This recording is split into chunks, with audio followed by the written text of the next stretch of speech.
Hey everyone, this is Rochelle from Multiple Passive Streams of Income. How's everybody doing? Here's another video, and this one is just going to cover my progress with my HASHFLARE account.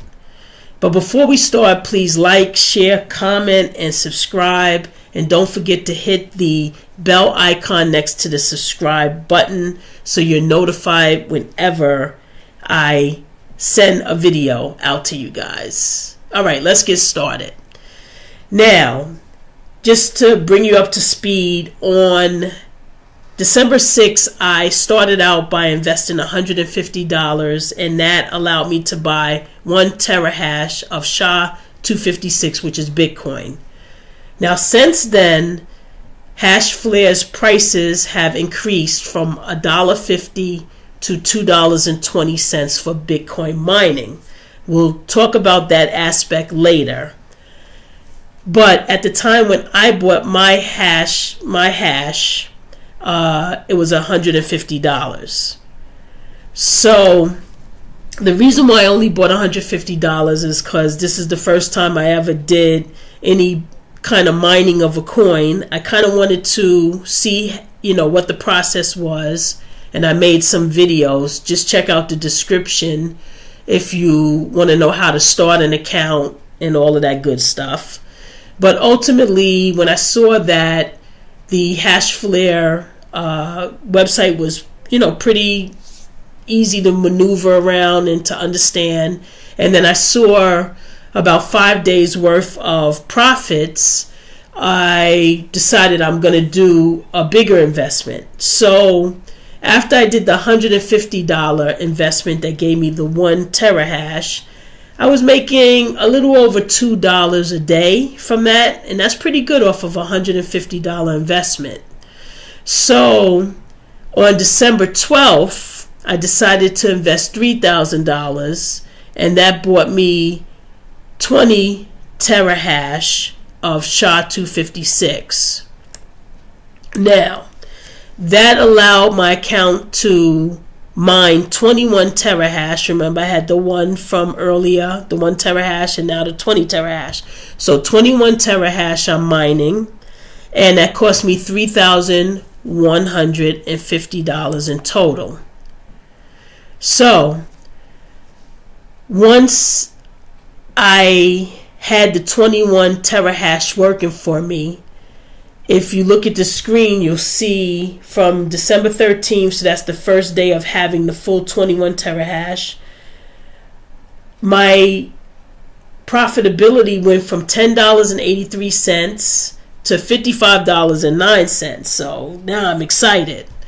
So if you look at a period between December 13th and the 18th, my HASHFLARE account balance went from $55.09 to $319.42, which is great daily profits. Now, the one thing I want you to look at when I'm talking and you're looking at the screen, look at the column for Bitcoin, the BTC column. That's the price that Bitcoin was, the approximate price of Bitcoin on that day. And the reason why that's important is because when you're getting paid your daily profits from the mining of Bitcoin, you're being paid in Bitcoin. So as you're holding the Bitcoin in your HASHFLARE account, it's fluctuating with the price of Bitcoin. So when Bitcoin goes up, the profitability is higher.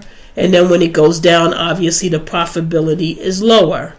So as you can see in that 6-day span, the account increased pretty good. The balance is pretty good because the Bitcoin price ultimately went up. Now, if we look at the next period of time, you'll see, and this will give you a good example of what I'm talking about. On December 18th to December 19th, the daily profit only went up less than $1. And the reason why, it isn't that the mining didn't do its job. It did its job, and it paid me the applicable Bitcoin.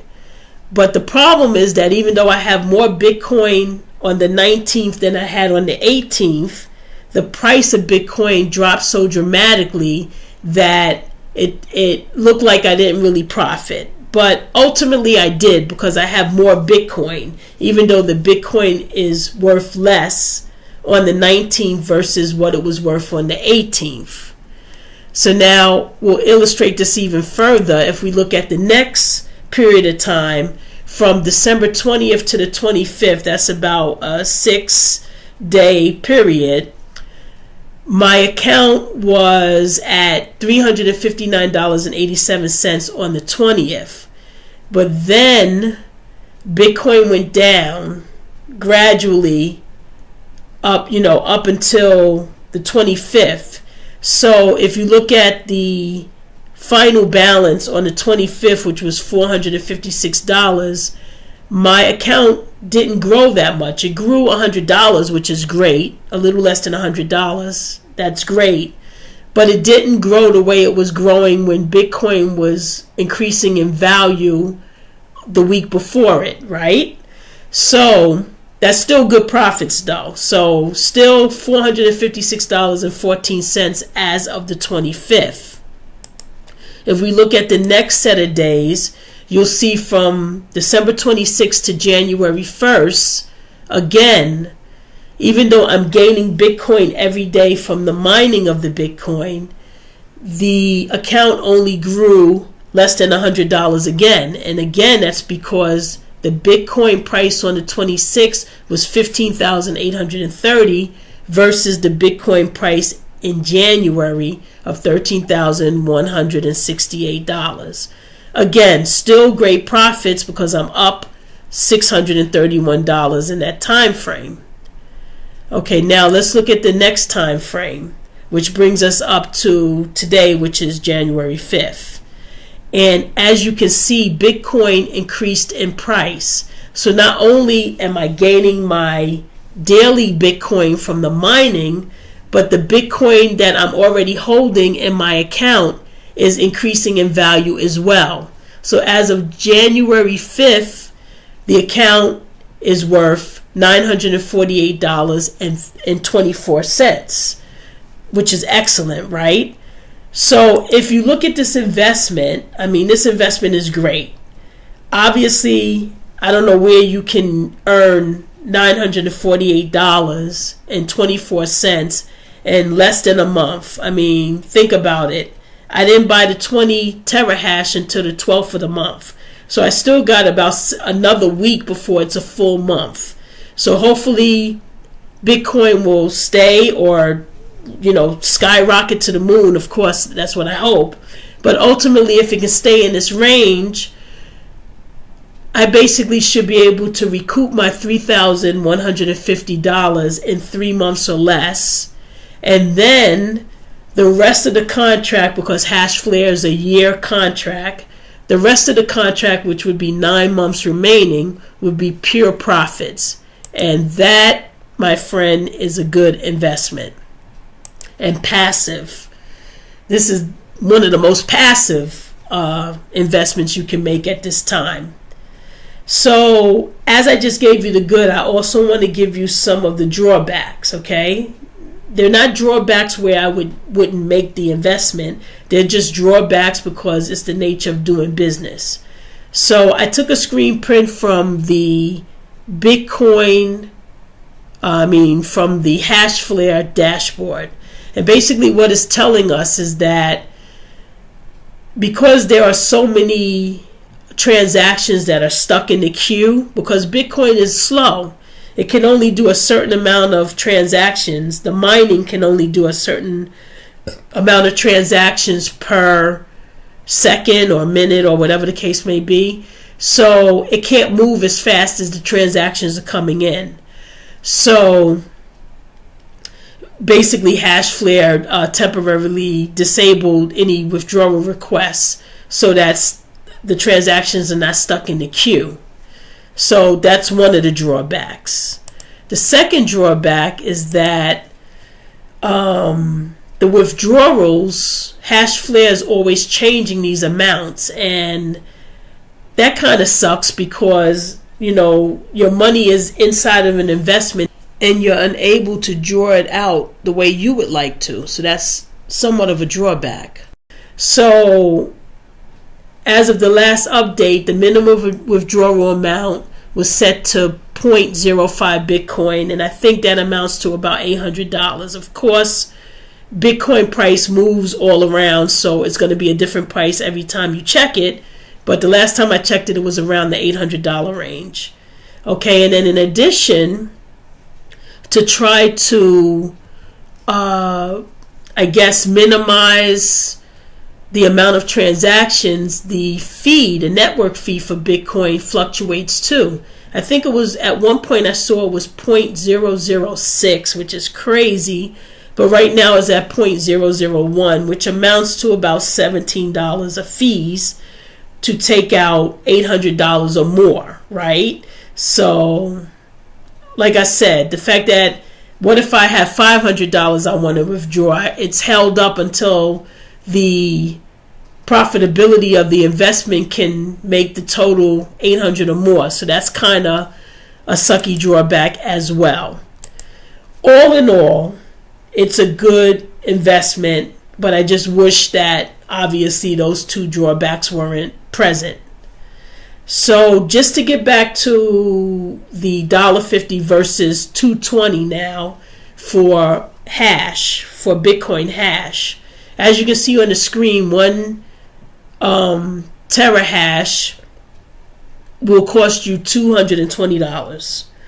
Now, when I bought the terahash back in December, it was $1.50, so I only paid $150, whereas anybody investing and reinvesting now will have to pay $2.20.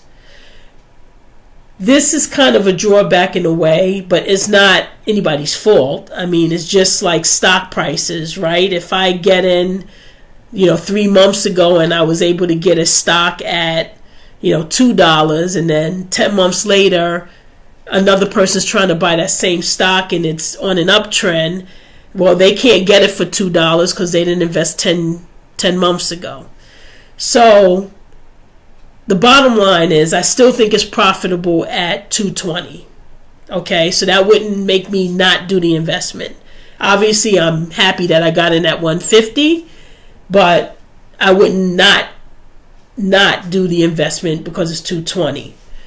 But it also affects the people reinvesting. So when I have profits, if I want to reinvest now, I have to buy it at $2.20 as well. So again, it wouldn't stop me from doing it. It's just that it costs more, and I just wanted to let you know that there was an increase in price. All in all, this is the screen print from today, January 5th. And as you can see, my Bitcoin balance is 0.05794417, and when I put it into the Bitcoin calculator earlier today, that amounted to $948.24. So again, just wanted to give everybody a look into my HASHFLARE account. It's been less than a month. It's more like 3 weeks, up $948.24. Hoping that Bitcoin will, go up to all of these crazy amounts that people are forecasting. But ultimately, even if it doesn't, it will still pay back the initial investment. Even if it goes lower, remember, if it stays sideways and stays in this realm of prices, I would gain my investment back in hopefully 3 months or less. The only thing that the price change would do, if it went very low, is that it would just take me longer to get the $3,150 back. So it would cut into the profitability, obviously, of the contract. But the contract is a year long, so hopefully, and thinking optimistically, Bitcoin hopefully will stay in this realm and hopefully higher and higher and higher. But if it can stay around this realm, it's still a great investment. So I hope, looking into my HASHFLARE account has given you some value. For the people that are in it, they already know the value. And for the people that are looking to get into it, I would still get into it even though the cost of hash is a little higher. And also look for other mining companies. I know there's a CRYPTERRA mining that is out right now. Now, I don't know much about it, and I don't think it's been around long enough. But I'm hoping, as months go by and the profitability of HASHFLARE continues, hopefully that will be another option down the line. Okay, guys, again, thanks for your time. I always appreciate you listening. And until next time, take care.